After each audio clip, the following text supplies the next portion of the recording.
20 বছর যার স্ত্রী পর্দা করে না, এটা কোনো বেডই? তুমি বেটা কোনো স্বামী বেটা কাপুরুষ তো এত কাপুরুষ হয় না বেটা। মুসলমান তো দূরে থাক, আত্মমর্যাদা যার আছে, আত্মসম্মান, আত্মবিবেক,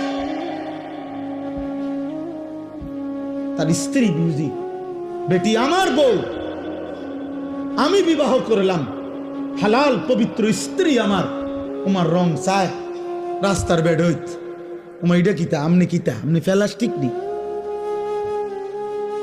আমনি কিতা আসলে, আমি এটা কি জাতের বেড হইতাম না? আপনার গায়রতে লাগে না? আপনার প্রেস্টিজে লাগে না? আত্মসম্মানে লাগে না? আত্মসম্মান মানুষের শ্রেষ্ঠ নিয়ামত, গায়রত। এটাকে অহংকার বলে না, এটাকে বলে আত্মসম্মান।